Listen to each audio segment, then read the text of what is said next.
தமிழ் சினிமாவுடைய மூத்த நடிகர் ஒருத்தருக்கு இப்போ விபத்து ஏற்பட்டிருக்கு. விபத்து ஏற்பட்டு அவரு படுகாயம் அடைஞ்சு மருத்துவமனையில ரொம்ப ரொம்ப ஆபத்தான நிலைமையில அனுமதிக்கப்பட்டிருந்தா இணையத்துல ஒரு செய்தி படும் வைரலா பரவிட்டு இருக்கு. இது ரசிகர்கள் மத்தியில மிகப்பெரிய ஒரு சோகத்தையும் அதிர்ச்சியும் தான் ஏற்படுத்தியிருக்கு. தமிழ் சினிமாவுடைய முக்கியமான நடிகர் சத்யராஜ் அவர்கள். சத்யராஜை பொறுத்த வரைக்கும் அவருக்கு இப்போ வயது கிட்டத்தட்ட 60க்கு மேல ஆயிடுச்சு. இந்த நேரத்துல அவரு தமிழ் சினிமால படங்கள்ல ரொம்ப பிஸியா நடிச்சிட்டு இருக்காரு. சொல்லப்போனா இப்ப இருக்கிற முன்னணி நடிகர்கள் கூட இந்த அளவுக்கு படம் நடிக்கல. இவருடைய ஆரம்ப காலகட்டத்துல கூட இவருக்கு இந்த அளவுக்கு பட வாய்ப்புகள் குமியல. ஆனா அவருக்கு இந்த வயசுல இவ்வளவு பட வாய்ப்புகள்.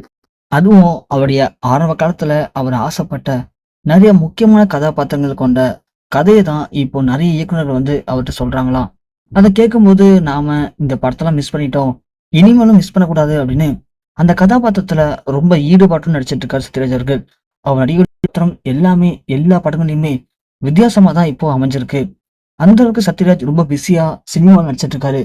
தமிழ் சினிமாவில் மட்டும் இல்லாம அவரு தெலுங்கு, ஹிந்தி, அப்புறம் மலையாளம் இந்த பெருமொழி படங்கள்ல கூட முக்கியமான வேடங்கள்ல முக்கியமான கதையம்சம் கொண்ட படங்கள்ல நடிச்சிட்டு இருக்காரு.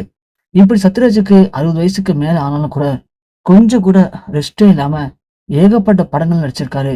இப்படி நடிச்சிட்டு இருக்க அவரு அடுத்தது கல்கி பார்ட் 2 படத்துல கூட அவர் நடிக்கிறாரு. நடிச்சு முடிச்சுட்டு அவரு கார் ஓட்டிக்கிட்டு அவருடைய வீட்டுக்கு வந்திருக்காரு ஷூட்டிங் முடிச்சுட்டு. ஸோ ஏற்கனவே சரியான தூக்கம் இல்லை. அவரோட உடல்நிலை இருக்க கொஞ்சம் மோசமா தான் போயிட்டு இருக்கு.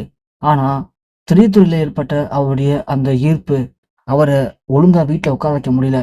ஸோ சரியான ரெஸ்ட் இல்லாம சரியான சாப்பாடு இல்லாம வேலையெல்லாம் முடிச்சுட்டு வீட்டுக்கு போலான்னு சொல்லி வந்துட்டு இருந்த வேகத்துல அவருடைய கார் திடீர்னு பிரேக் டவுன் ஆகி அது சாலை ஓரத்துல இருந்த மரத்துல மோதி அவருக்கு பயங்கரமான இன்ஜுரி ஏற்பட்டிருக்கான். இதுக்கான முக்கியமான காரணமே அவரு இப்படி ரெஸ்டே இல்லாம சென்னையில இருந்து கிளம்பி பெங்களூர் போறது, மும்பை போறதுன்னு பல இடங்களுக்கு போயிருக்காரு. ஆனா அவரு என்னதான் அங்கங்க போனாலுமே அவருடைய காரை ஓட்டுறதுக்குன்னு டிரைவர் செட் பண்ணியிருக்காங்க. ஆனா அந்த டிரைவர் திடீர்னு லீவ்ல போயிட்டாராம். ஸோ டிரைவர் இல்லாதனால நாம என்ன பண்ண முடியும்? டிரைவர் வர வரைக்கும் அங்கேயே வெயிட் பண்ண தேவையில்ல, நாமளே காரை டிரைவ் பண்ணிட்டு போனா என்னன்னு சொல்லிட்டு சத்யராஜ் அவராவே ஓன் டிரைவிங் பண்ணியிருக்காரு. அப்படி ஓன் டிரைவிங் பண்ண அந்த இடத்துல தான் அவருடைய உடல்நிலை சரியில்லாம போய் காரு கண்ட்ரோல் இல்லாம போய் பிரேக் டவுன் ஆகி அது மரத்துல மோதி ஏகப்பட்ட பிரச்சனைகளை இப்போ அவருடைய கார்னால அவருக்கு ஏற்பட்டிருக்கு. ஸோ அதை பக்கத்துல இருந்த எல்லாரும் பார்த்துட்டு பதில் அடிச்சு போய் யார் என்னன்னு தெரியாம அவரை தூக்கி கொண்டு மருத்துவமனையில அனுமதிச்சிருக்காங்களாம். மருத்துவமனைக்கு வந்ததுக்கு பிறகுதான் தெரிஞ்சிருக்கு அது நம்ம நடிகர் சத்யராஜ் அவர்கள் தான். அவர் தான் இந்த கார் விபத்துல சிக்கியிருக்காரு அப்படிங்கிற மாதிரி எல்லாருமே பரபரப்பான பேட்டிகளை இப்ப கொடுத்துட்டு இருக்காங்க. ஆனா நடிகருக்கு இப்போ என்ன ஆச்சு, அவரது உடல்நிலை எப்படி இருக்கு அப்படிங்கிற ஒரு சில பரபரப்பான செய்திகளும் இணையத்துல பரவிட்டு இருக்கு.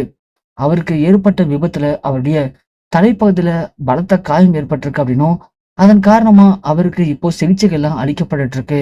ஸோ சிகிச்சை எல்லாம் முழுவதும் முடிஞ்சா மட்டும்தான் தெரியும் அவருக்கு என்ன மாதிரியான காயங்கள் ஏற்பட்டிருக்கு, அவரது உடல்நிலையில இப்போ அதனால என்ன மாதிரி பிரச்சனைகள் இருக்கு, இதனால அவரது உடல்நிலை எந்த அளவுக்கு பாதிக்கப்பட்டிருக்கு அப்படிங்கிறது எல்லாமே மருத்துவர்கள் அவங்களுடைய பரிசோதனைகளை முடிச்சா மட்டும் தெரியும் சொல்லி இப்போ ஒரு சில தகவல்கள் வெளியாயிருக்கு. இந்த விஷயம் கேள்விப்பட்ட அவங்க குடும்பத்தினர்கள் ஒட்டுமொத்தமா உடஞ்சு போயிட்டாங்க. ஸோ அவருக்கு இந்த வயசுல தான் தேவையில்லாத வேலை, சொன்னா கேட்காம போனாரு, கடைசியில அவருக்கு இப்படியாவும் யாரும் நினைச்சு பார்க்கல அப்படின்னு அவங்க குடும்பத்தினர்கள் எல்லாருமே கண் கலங்கியிருக்காங்க. அது மட்டும் இல்லாமல் தமிழ் சினிமாவுடைய மிக முக்கியமான திரைப்படங்கள் எல்லாருமே அவர் அனுமதிச்சிருக்க அந்த மருத்துவமனைக்கு அவரை பார்க்கறதுக்காக இப்போ விரைந்தும் போயிட்டு இருக்காங்களாம். ஸோ அங்க ஒரு அதிர்ச்சி கலந்த பரபரப்பு இப்போ ஏற்பட்டிருக்கு.